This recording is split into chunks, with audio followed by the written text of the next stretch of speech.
Salut tout le monde, aujourd'hui je vous propose de lire l'avenir avec mes cartes de Clos. J'ai acheté ces cartes il y a un an, juste parce que je suis très fan de Cardcaptor Sakura, et dedans en fait il y avait un fascicule pour apprendre à lire l'avenir grâce aux cartes. Le problème c'est que le fascicule en question il était en chinois, du coup j'ai été vérifier sur des forums comment lire correctement l'avenir avec les cartes de Clos, et je vous propose aujourd'hui de le faire ensemble. Personnellement je suis pas trop fan de voyance, mais je trouve que ces cartes sont une bonne façon de faire une rétrospective par rapport à vos sentiments et par rapport à ce que vous avez vécu par le passé. Pas tergiverser davantage et on va commencer tout de suite en compagnie de Sakura et Shaolan.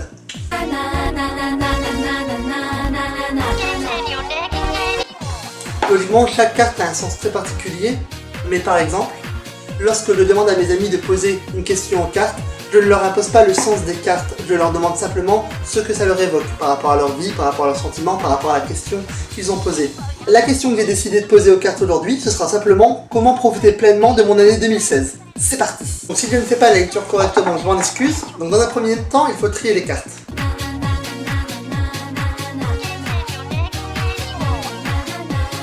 Ensuite, de la main droite, il faut séparer les cartes en 5 mots, donc pas forcément égaux. 1, 2, 3, 4, 5. Et ensuite, il faut regrouper toujours avec la main droite donc les 5 paquets de cartes dans l'ordre que vous désirez. Moi, j'ai choisi cet ordre-là, par exemple.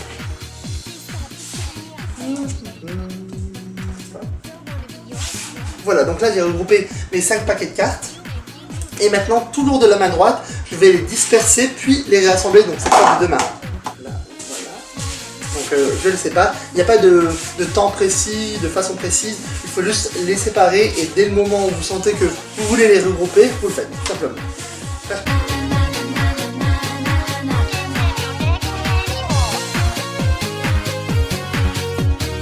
Ça c'est pour prendre le paquet de cartes complet. Et on va compter sur le côté 1, 2, 3, 4, la 5e carte, vous la mettez droit devant vous. Encore une fois, donc 1, 2, 3, 4, la 5e, vous la mettez devant vous, plus proche. 1, 2, 3, 4, celle-ci vous allez la mettre à gauche de l'autre carte, en haut. 1, 2, 3, 4, à côté. 1, 2, 3, 4, à côté. 1, 2, 3, 4, ici. 1, 2, 3, 4, ici. On s'appelle tout le temps. 1, 2, 3, 4, ici. 1, 2, 3, 4, comme vous le doutez, ce sera ici. Et enfin, donc ça, 1, 2, 3, 4. Donc celle-ci, elle est sur le côté. La question que je pose aux cartes aujourd'hui, c'est comment profiter pleinement de mon année 2016. On y va. La première carte qu'on va tirer, c'est celle qui est vraiment le plus devant vous. Donc cette carte va être le problème. Donc dans mon cas, qu'est-ce qui peut m'empêcher de ne pas profiter de mon année 2016? La brume. Ça sent la dépression. J'ai besoin d'une bière pour 2016. Donc ensuite l'interprétation peut varier en fonction des personnes et en fonction des sensibilités. Donc pour moi, la brume, je l'interprète un peu comme... 2016 va être flou, j'ai énormément de projets, peu de certitudes, et au final, je ne sais pas ce qui va être possible de faire, je vais devoir faire beaucoup de choix, je ne sais pas vraiment où je vais, et ça me fait un peu peur. Donc pour moi, le problème, c'est de ne pas vraiment savoir où je vais, et ce qui pourrait m'empêcher de passer une bonne année en 2016, ce serait par exemple de ne pas me décider pendant un an et d'au final ne rien faire du tout, alors que là, actuellement, j'ai beaucoup de possibilités devant moi. Donc on continue. La carte qui est au plus proche de vous, vous allez la retourner. Donc c'est l'origine du problème. Donc l'origine du problème, donc là visiblement c'est la carte de la douceur. Alors comment on peut l'interpréter? Comment je le vois moi? Donc le problème principal c'est la brume et ça vient de la douceur. Je pense que par rapport à mon problème et par rapport à moi, c'est parce que je suis assez naïf comme garçon et au final j'ai tendance à croire que je vais pouvoir faire tout ce que je veux dans la vie. Parce que mon problème c'est la brume, donc le fait de ne pas pouvoir choisir, et je crois que naïvement, j'ai tendance à croire que je vais être capable de tout faire. J'arrive pas à faire des choix, j'arrive pas à faire de concessions, je suis naïf et je me dis simplement bah je vais tout faire, ça va aller. Ensuite, vous allez tirer la carte à gauche du problème. Donc ça c'est le lien avec le passé. Donc pour ma part, c'est la tempête. J'ai bien fait de prendre une bière. Le lien avec le passé par rapport à mon problème actuel, je pense que c'est parce que j'ai vraiment beaucoup d'ambition, je me suis beaucoup dispersé et au final, j'ai jamais choisi concrètement ce que je désirais faire. Il y a des choses que je rêve faire, mais je prends toujours 15 activités à la fois, 15 rêves à la fois et au final, je finis soit par rien faire, soit faire plusieurs choses mais pas complètement ou pas correctement. Donc je pense que le lien avec le passé, c'est vraiment que j'ai toujours voulu m'investir dans tout et n'importe quoi juste parce que mon cœur battait un peu fort. Et au final, je ne sais pas trop où j'en suis à l'heure actuelle. Quatrièmement, on va prendre la carte qui est cette fois à droite du problème. Donc ça, c'est l'environnement dans lequel le problème évolue. Donc dans mon cas, c'est le passé. Je pense que l'environnement du problème actuellement, c'est plus beaucoup nostalgique et je veux vraiment faire tout ce que je désire. Et au final, peut-être que parfois, ça m'empêcherait un peu d'aller de l'avant, puisque je reste dans les rêves de mon enfance, de mon adolescence. Et peut-être que je devrais apprendre à faire des concessions et à avancer un peu plus. Cette bière était une idée excellente, santé. Mais ne vous en faites pas, il y a une solution. Donc vous allez tirer la carte qui est à gauche de l'origine du problème. Donc ça c'est la solution. C'est un peu contradictoire avec ce que je viens de raconter. Donc c'est la carte du rêve, si vous ne la voyez pas bien.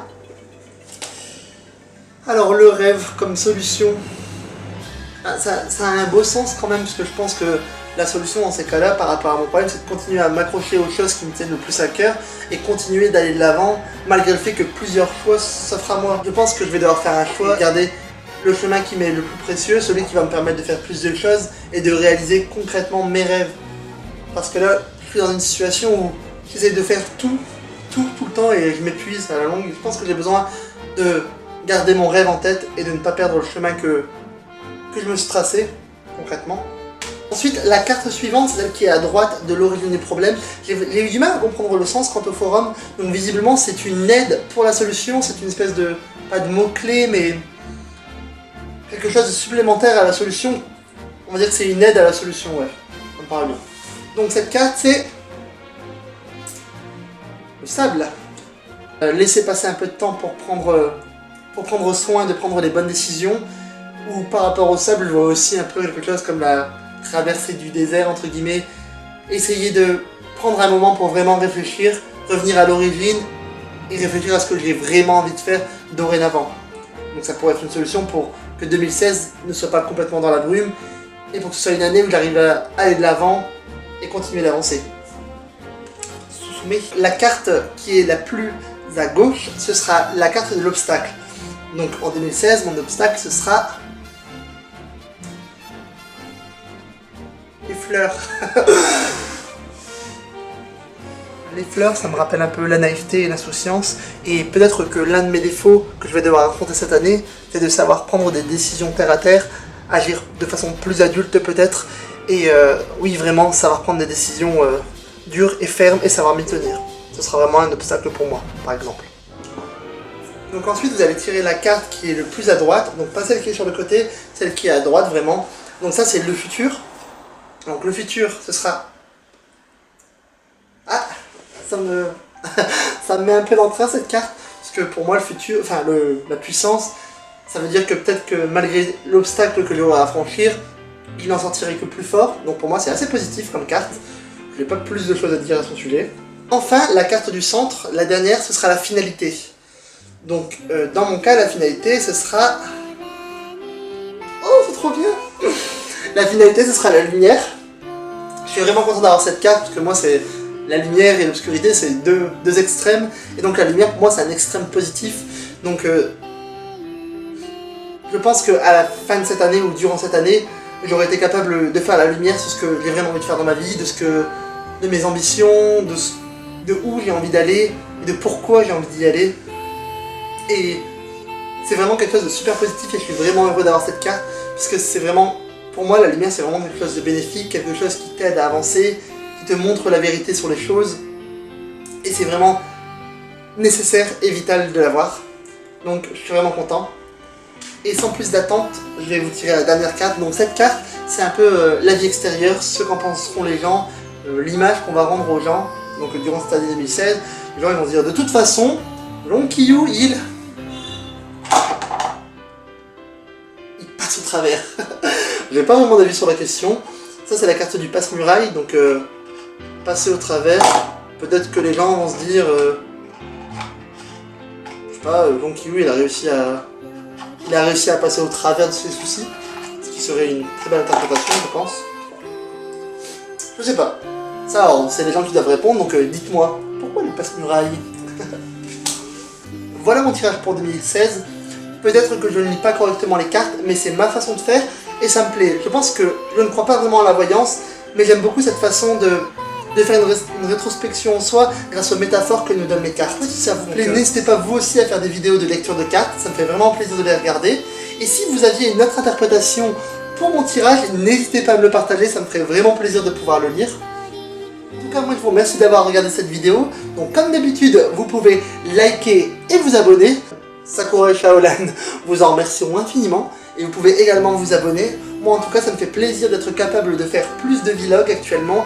Et j'espère vraiment que ça vous plaît parce que moi, je prends vraiment beaucoup de plaisir à faire ça. À bientôt!